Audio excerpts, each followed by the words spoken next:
Praise the lord. హల్లెలూయా. అందరికీ వందనాలండి. దయచేసి మరి ఈ యూట్యూబ్ ఛానల్ని సబ్స్క్రైబ్ చేయండి, బెల్ ఐకాన్ నొక్కండి, లైక్ చేయండి, మీకు ఇష్టమైన వారికి షేర్ చేయండి. చిన్న ప్రార్థన. సర్వాధికారి, మంచి కాపరి, నీకు అనేక వందనాలు తండ్రి. మరొకసారి నీ ప్రియమైన బిడ్డల్ని ఇటు విధంగా కలుసుకోవడానికి నీ దాసునికి అవకాశం ఇచ్చారు. నీ దాసుని బలపరిచి నీ సేవలో వాడుకోండి. నశించిపోతున్న అనేక మంది ప్రభు శక్తిని తెలుసుకొని ప్రభు రక్షకుడని గ్రహించి తమ జీవితాలు అర్పించి ప్రభుతో నడిచి ప్రభు రాజ్య వారసులుగా ఉండినట్లు సహాయం చేయమని ఘనత, మహిమ, కీర్తి, ప్రభావాలను మీకు ఆరోపిస్తూ యేసు నామములో అడిగి వేడుకుంటున్నాను తండ్రి. ఆమేన్. ప్రియ దేవుని బిడ్డలారా, వాక్యంలోకి వెళ్దాము. నిర్గమకాండము, బైబిల్లో నిర్గమకాండము 5వ అధ్యాయము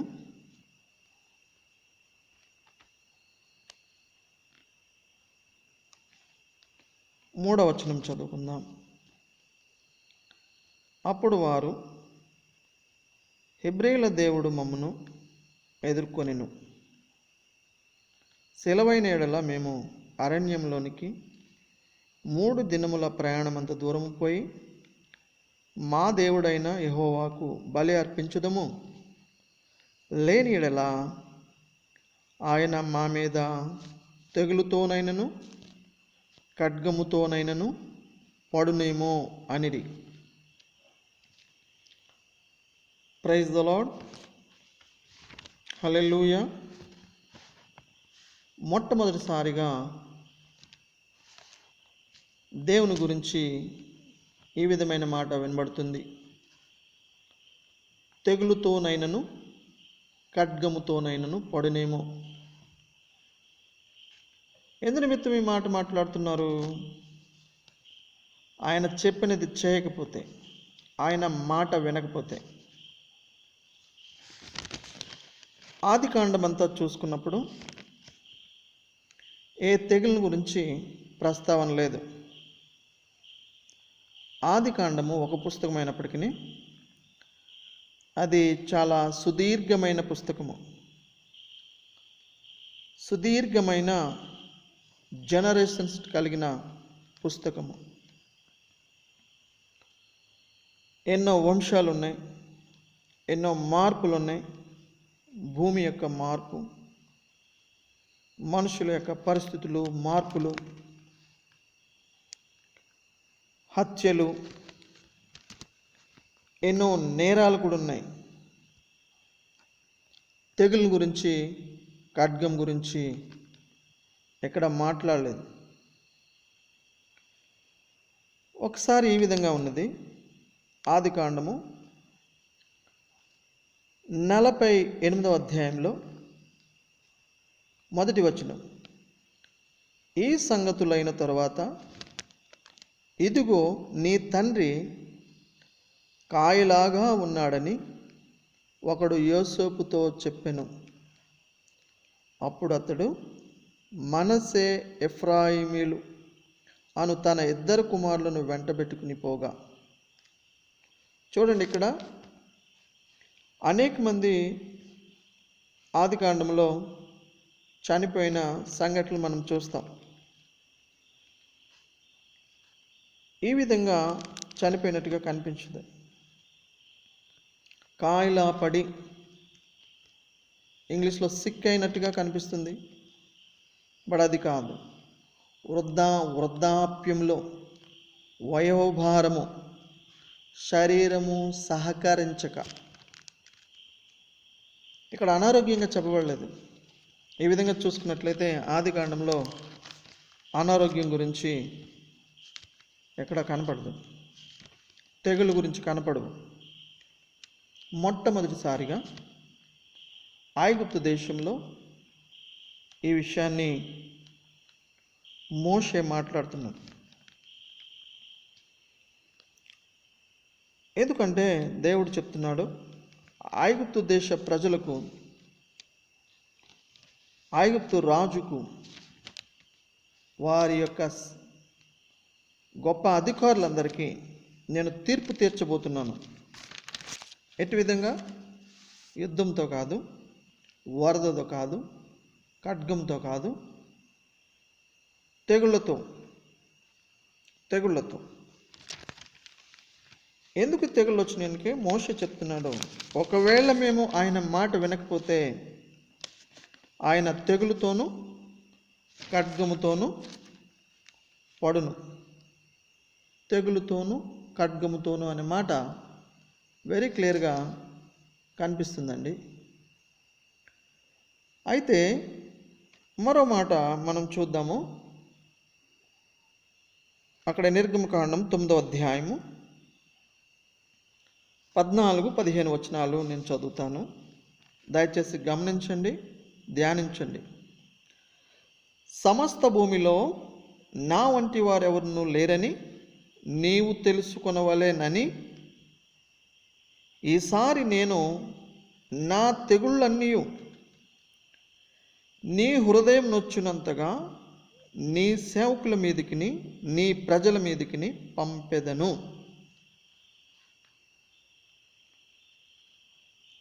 నీ సేవకుల మీదకిని నీ ప్రజల మీదకిని. 13వ వచనం చూసినట్లయితే అటు తర్వాత యెహోవా మోషేతో ఇట్లనెను, హెబ్రీయుల దేవుడైన యెహోవా ఇలాగు సెలవిచ్చుచున్నాడు, నీవు తెల్లవారగానే లేచిపోయి ఫరో ఎదుట నిలిచి నన్ను సేవించుటకు నా ప్రజలను పోనిమ్ము. ఏంటి? మోషేతో చెప్తున్నాడు. ఫరో దగ్గరికి వెళ్ళి నా ప్రజలు అనగా దేవుని బిడ్డలు, అందరూ దేవుని బిడ్డలే. దేవుని వాక్యానికి వస్తే దేవుడు లోకమును ఎంతో ప్రేమించాడు అనే మాట మనము యోహాను సువార్తలో చూస్తాం 3:16. ప్రియ దేవుని బిడ్డలారా, ఆయన స్వరూపము మనుషులందరూ అయితే తప్పిపోయినట్లుగా చూస్తున్నాం. ఇవన్నీ మనం చెప్పుకుంటూ పోతే చాలా విషయాలు దాగి ఉంటాయి. మనకు కావాల్సిన విషయాన్ని మనం తెలుసుకుందాం.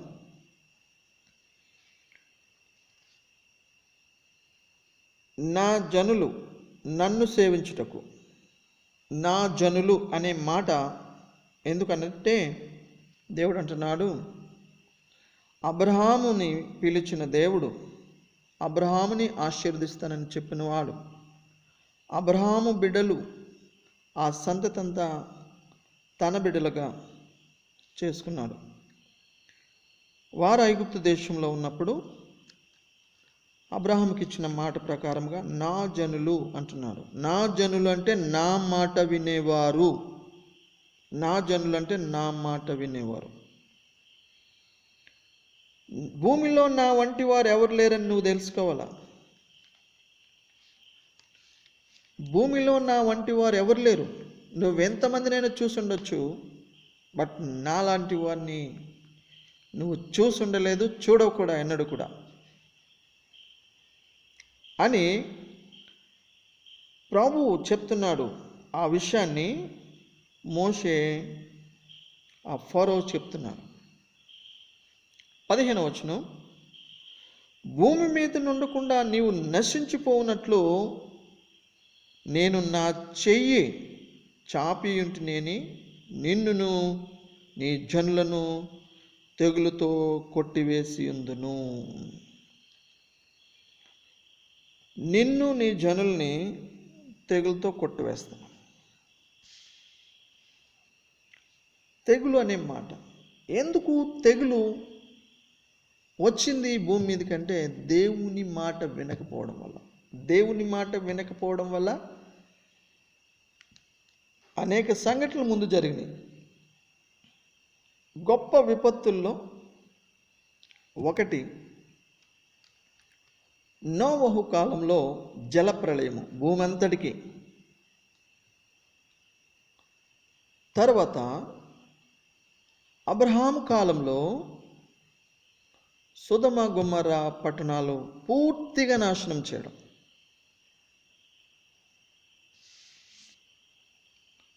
ఆ తర్వాత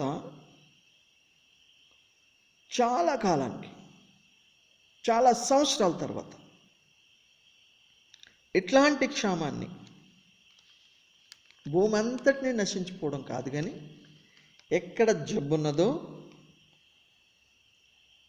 అక్కడే ట్రీట్మెంట్ చేయాలి, ఎక్కడ పుండు ఉందో అక్కడే మందు పెట్టాలి, ఎక్కడ అవిధేయత ఉన్నదో అక్కడే డిస్ట్రాయ్ చేయాలి, నాశనం చేయాలని దేవుడు ఇష్టపడుతున్నాడు.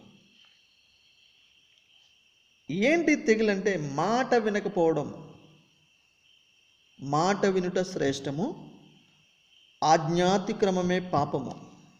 దేవుడు చెప్పిన మాట ఆదాము అవ్వ వినకపోవడం వల్ల పాపంలో పడిపోయారు, శాపంలో పడిపోయారు. మాట వినుట శ్రేష్టము. అబ్రహాము దేవుని నమ్మెను, అది అతనికి నీతిగా ఎంచబడెను. అబ్రహాము దేవుని మాట నమ్మాడు, విన్నాడు. ప్రియ దేవుని బిడ్డలారా, తెగులు అనే మాట ఇక్కడ వాడబడుతుంది. మొట్టమొదటిసారిగా ఐగుప్తు దేశంలో వాడబడుతున్న మాట ఇది. దానికి ముందుగా మరి మోషేని సిద్ధపరిచి పంపిస్తాడు దేవుడు ఐగుప్తు దేశానికి. మొదటగా ఐగుప్తు దేశంలోనే ఉన్నాడు మోషే. తర్వాత మిద్యానులో ఉండడం జరిగింది. మొదటి 40 సంవత్సరాలు, బాల్యం నుండి 40 సంవత్సరాలు ఐగుప్తు దేశంలో గడిపిన మోషే గురించి అన్ని వివరించడం లేదండి. తర్వాత ఐగుప్తు దేశాన్ని నుంచి పారిపోయి మిద్యాను దేశానికి వస్తాడు. అక్కడ 40 సంవత్సరాలు అయిపోతే ఇంచుమించు. ఆ 40 సంవత్సరాలు అయిపోయిన తర్వాత దేవుడు మాట్లాడతాడు. మొదటి 40 ఐగుప్తు దేశంలో, రెండవ 40 మిద్యాను దేశంలో. 80 సంవత్సరాలకి దేవుడు మాట్లాడతాడు నిర్గమకాండం 3వ అధ్యాయంలో. ఓకే, అక్కడి నుంచి మళ్ళీ ఐగుప్తు దేశానికి వస్తాడు. ఐగుప్తు దేశానికి వచ్చినప్పుడుగా దేవుడు కొన్ని విషయాలు చెప్పి సిద్ధపరిచి పంపిస్తాడు. అప్పటికి ఆయన చేతిలో కర్ర ఉంది. మరి దీనికి రుజువేంటి ప్రభువా అని అడిగినప్పుడు ఆ కర్రను గురించి దేవుడు మాట్లాడతాడు. నీ దగ్గర ఏముంది అన్నప్పుడు నా దగ్గర కర్ర ఉంది. కింద పడైనప్పుడు పాము అయింది, అది మళ్ళా తీసినప్పుడు మళ్ళీ కర్ర అయింది. అదే విషయాన్ని ఐగుప్తు దేశంలో ఫరో ఎదుటి కూడా చేస్తాడు. నువ్వు ఎట్లా తీసుకెళ్తావు, నీకు బలం ఏంటి, నీకు ఏం శక్తి ఉంది, ఎలా తీసుకెళ్తావు అన్నప్పుడు కొంచెం రుజువు చేస్తాడు అనమాట. ఆ కర్రను పడేసినప్పుడు పాము అవుతుంది. అయినా కానీ లెక్క చేయరు. దేవుని చెప్పినట్టుగానే ఫరో రాజు హృదయాన్ని కఠినపరుస్తానని దేవుడు చెప్పాడు. ఎందుకు? ఆయన హృదయాన్ని కఠినపరచకపోతే ఈ విషయాలన్నీ వెల్లడి కావు, దేవుని యొక్క మహాశక్తి బయలుపడదు. చెప్పిన ఒకవేళ ఆయన వెంటనే వినేస్తే ఏమున్నది, అద్భుతం ఏం లేదండి. ఎవరైనా సరే వెంటనే మాట వినేస్తే ఏం లేవు. ఆ వ్యతిరేకత ఉన్నది కాబట్టి ఎంత గొప్ప ప్రక్రియ జరుగుతున్నది. అలాగా 10 తెగుళ్ళు.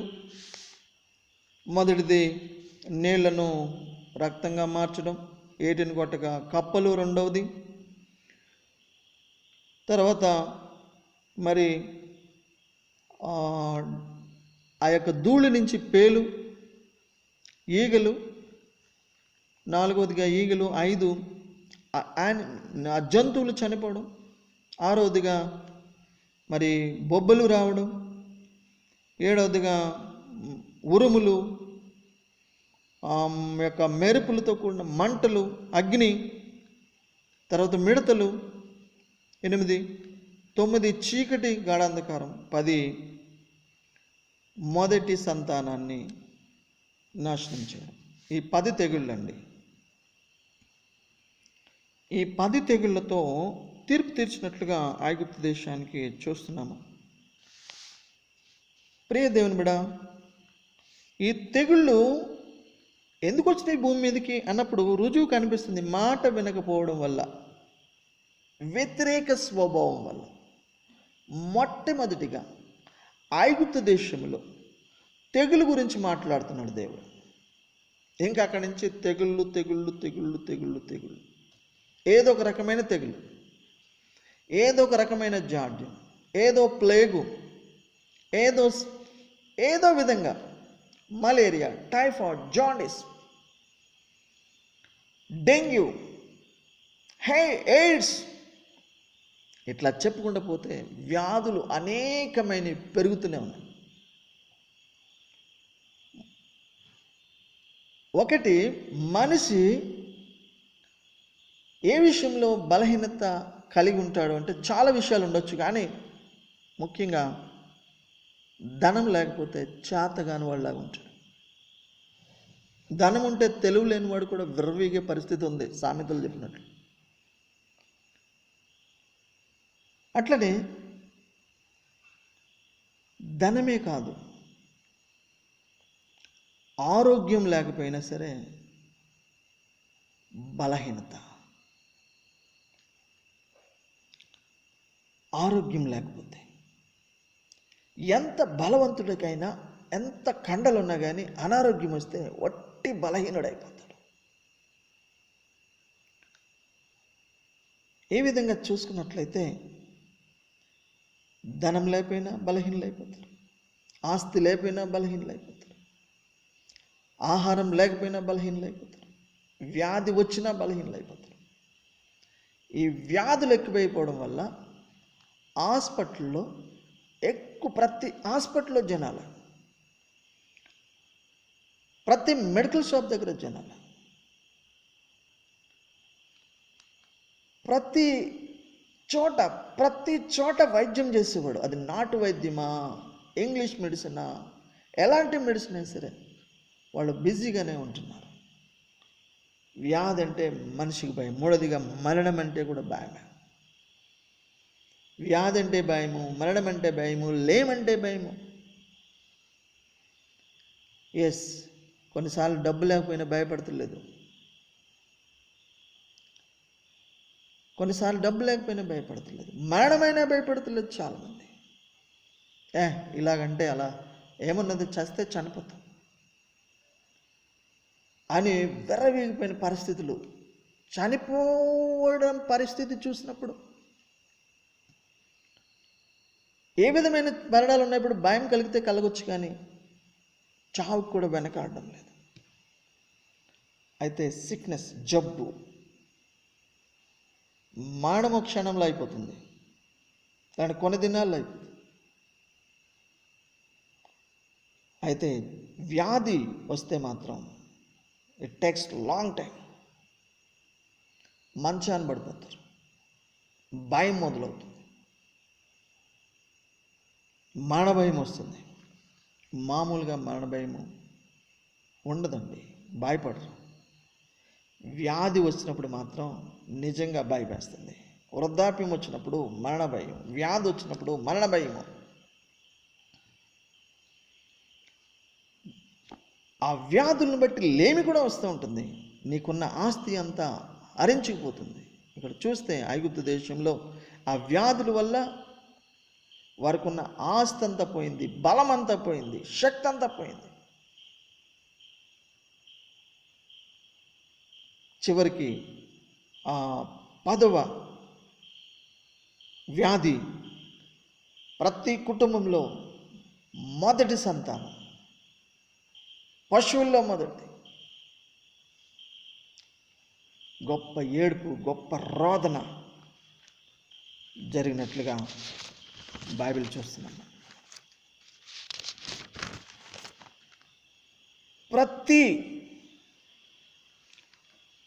ప్రతి కుటుంబంలో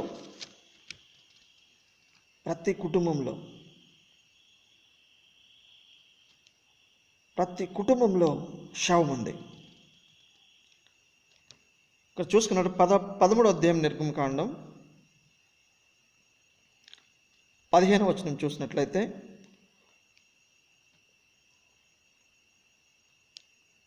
ఫరో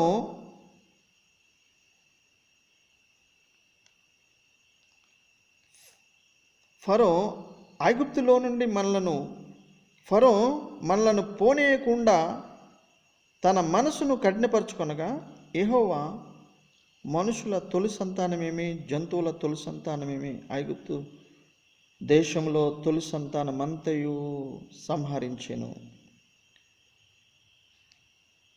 ఆ హేతు చేతను నేను మగదైన ప్రతి తొలుచూలు పిల్లను యెహోవాకు బలిగా అర్పించుదును. అయితే నా కుమారుల్లో ప్రతి తొలి సంతానము వెలయిచ్చి విడిపించుదును అని చెప్పాను. ప్రియ దేవుని బిడ్డలారా, ఇక్కడ చూసినట్లయితే ఐగుప్తు దేశంలో ఐగుప్తీయుల యొక్క ప్రతి తొలి సంతానం చనిపోయింది. అయితే ఇజ్రాయేలీల్లో ఎవ్వరు కూడా చనిపోయినట్టుగా మనం చూడడం లేదు.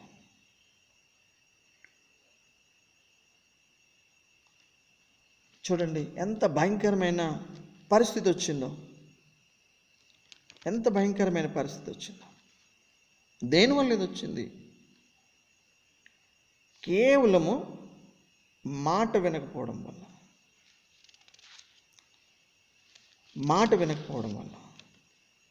విర్రవీగడం వల్ల. ఆనాడే కాదండి, ఆనాటి నుంచి ఈనాటి వరకు వ్యతిరేకమైన స్వభావము మనుషుల్లో ఉన్నది. ప్రియ దేవుని బిడ్డలారా, యేసు ప్రభువు వారు ఈ లోకంలో జీవించినప్పుడు ఆయన ఎక్కడుంటే అక్కడికి వ్యాధిగ్రస్తుల్ని, ప్రతి విధమైన రోగస్తుల్ని ఆయన యొద్దకు తీసుకొస్తూ ఉండేవారు. ఆయన అందరినీ బాగు చేస్తూ ఉండేవారు. ఇది ఎంతగా పెరిగిపోయిందంటే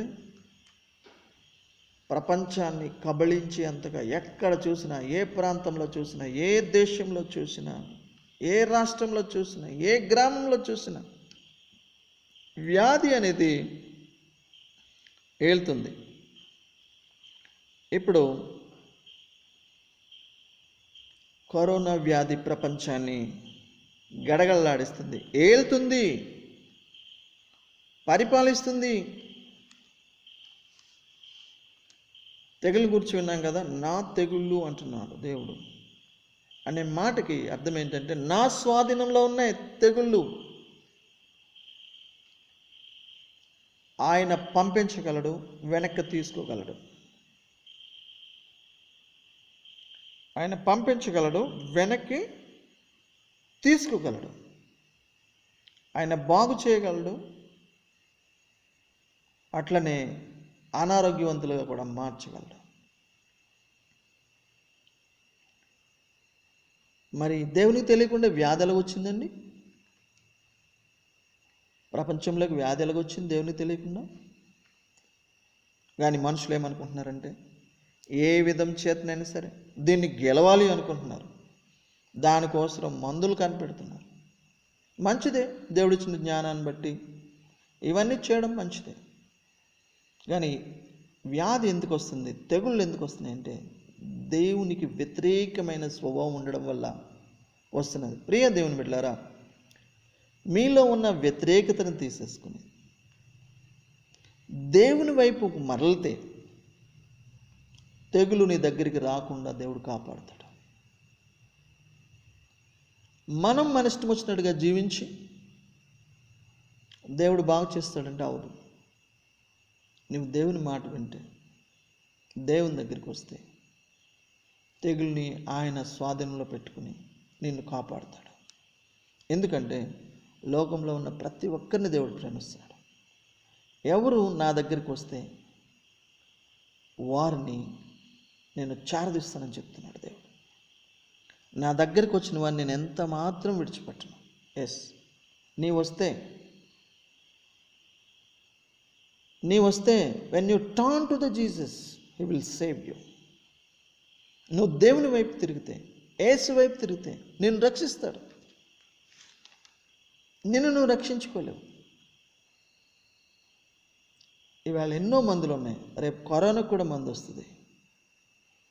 అయినా గ్యారంటీగా నేను ఏ తెగులు లేకుండా బ్రతుకుతాను, ఏ తెగులు లేకుండా చనిపోతానని నీకు గ్యారంటీ ఉండదు. గనుక నువ్వు యేసును నమ్ము. యేసు రక్షకుడు, స్వస్థపరిచే దేవుడు, నిత్యరాజ్యం ఇచ్చే దేవుడు. ఆయన వైపు త్వరగా తిరుగు. నీవును నీ ఇంటి వారును రక్షింపబడతారు. అట్టి దీవెన భాగ్యము మీ అందరికీ కలుగునుగాక. ఆమేన్. సర్వాధికారి, మంచి కాపరి, నీకు అనేక వందనాలు ప్రభువా. తెగులు ఈ భూలోకంలోకి ఎలాగొచ్చింది, ఎప్పుడొచ్చింది అని వెరీ క్లియర్గా మాతో మాట్లాడారు. యేసు ప్రభు వారి కాలంలో అనేక వ్యాధిగ్రస్తులు యేసు ప్రభు వారి దగ్గరికి తీసుకొచ్చినట్లుగా, అంటే వ్యాధితో నిండిపోయిందండి ప్రపంచం. ఈ విషయాన్ని బట్టి అర్థమవుతుందండి. ఎస్, శరీర రోగం, మానసిక రోగం, ఆత్మీయ రోగం, ఈ రోగం ఎక్కువైపోయి మనిషి ఏమి చేయాలో ఏమి చేయకూడదు అనే స్థితిలో ఉన్నాడు తండ్రి.